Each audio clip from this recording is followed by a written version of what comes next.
In today's video, we are going to be discussing 3 players that would absolutely dominate in the modern day MLB. First up, we have Tony Gwynn, affectionately known as Mr. Padre. It is a joy watching this young man hit a baseball. At 24, he's taken the baseball world by storm. Yeah, I never thought I'd hit 350. I don't think I could have thought about that even when I was dreaming. Quoted, "One of the things I'm proudest about is that I played for one team. My baseball card looks awesome because it has San Diego all the way down. I grew up in an environment where that kind of stuff was important."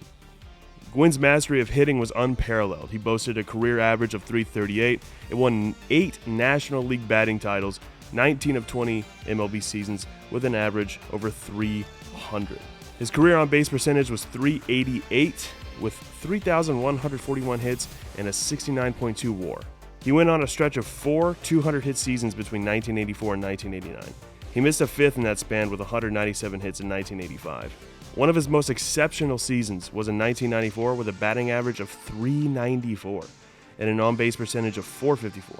He only played 110 games that year due to the strike. In the modern MLB, Tony Gwynn's contact-oriented approach would undoubtedly thrive. His incredible bat-to-ball skills combined with his disciplined eye at the plate would make him a perennial all-star and a valuable asset to pretty much any team. Luis Arias is a very similar modern player to Gwynn. Arias has an on-base percentage of .425. His approach to hitting contact over power has yielded very successful results. Arias has 17 career home runs, but that hasn't slowed him down one bit. Both Gwynn and Arias go with an unselfish team-first approach of getting on base and scoring runs. Next, we have Joe Morgan, or Little Man, due to his 5'7" stature. Good teams always seem to follow Morgan around. He was with the Phillies last year when they went to the World Series, and with San Francisco in 1982 when they were in the race until season's end. Morgan was a key member of the Astros when Houston won the National League West in 1980. Morgan was a dynamic second baseman and an integral part of the Big Red Machine in the 1970s. Morgan's versatility and power were his trademarks.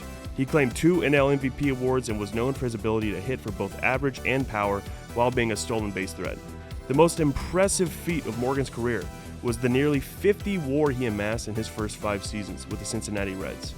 In that stretch, his lowest OPS plus, which is the baseline for players during the season, was a 149, meaning he was 49% better than the average MLB player. In 1976, Joe Morgan boasted a 186 OPS plus, which is the best by a second baseman in baseball history.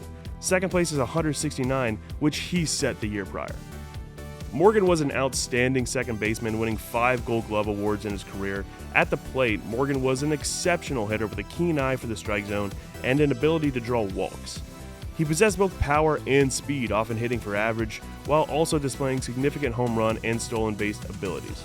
Morgan was also an intelligent base runner and was often a disruptive force on the base paths with 689 steals. Good for 11th all time. 11th. There he goes. And Munson doesn't even throw it. It's a good thing he didn't. What a jump he had. In today's MLB, Joe Morgan's combination of speed, power, and defensive prowess would make him a rare gem. Morgan's exceptional blend of skills would rank him among the game's elite.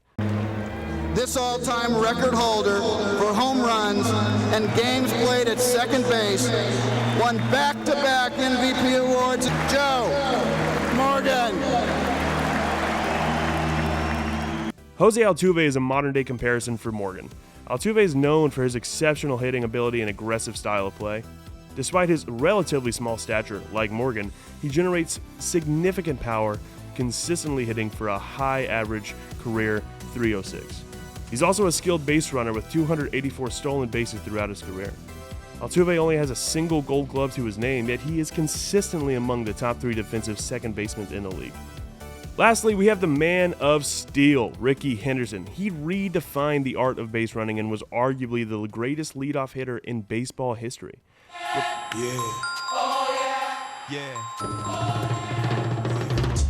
In my way of playing the game, people have called me a hot dog, but I called it with some style or some entertainment to the people.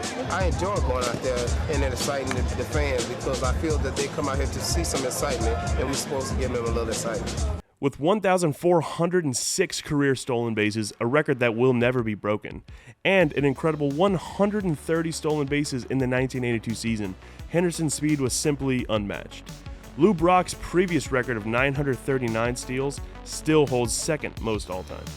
Believe it or not, 130 stolen bases in 1982 is second to Hugh Nichols' 138 on the 1887 Cincinnati Red Stockingtons. In 1887. It's like fake. That's not even a real year. Rickey had been baseball's most notorious personality for 2 decades and set the record for the game's largest ego when he broke the stolen base mark and ungraciously declared, "I am the greatest." With Brock watching from the stands, Luke Brock was the symbol of great base stealing. But today, I'm the greatest of all time. Thank you.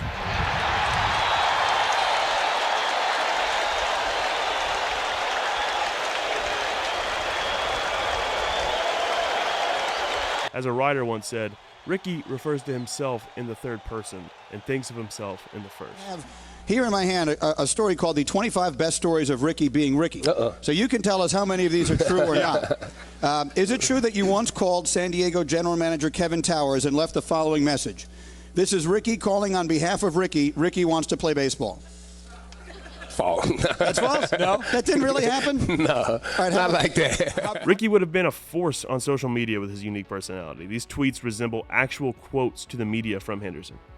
Rickey got a big ranch. Rickey got a big bull. Rickey got horses. Rickey got chickens and everything. And Rickey got a 20-gallon hat. Rickey don't like it when Rickey can't find Rickey's limo. In the modern MLB, Rickey Henderson's base-stealing prowess would be a game changer. With a premium on speed, aggression, and analytics, Henderson's ability to wreak havoc on the base paths would make him a centerpiece of any team's offensive strategy. Rickey is just about the hardest player to compare due to his unparalleled base path aggressiveness and plate discipline. Henderson is a member of the 3,000 hit club while also drawing 2,190 walks throughout his 24-year career. His career on base percentage sits over 400. The closest comparison is Esteury Ruiz, hitting .257, .310, .329, and 43 steals through 85 games. Ruiz, who happens to play on Rickey Henderson Field. In Henderson's rookie season, he slashed .274, .338, .336 with 33 steals and a negative .7 WAR in 89 games. He ended his career with an astounding 111.2 WAR, good for 19th all-time. As we observe the evolution of baseball, we see how players like Gwynn, Morgan, Henderson have paved the way for the stars of today. Their exceptional season stats combined with their unique skill sets transcend eras and prove that greatness knows no boundaries.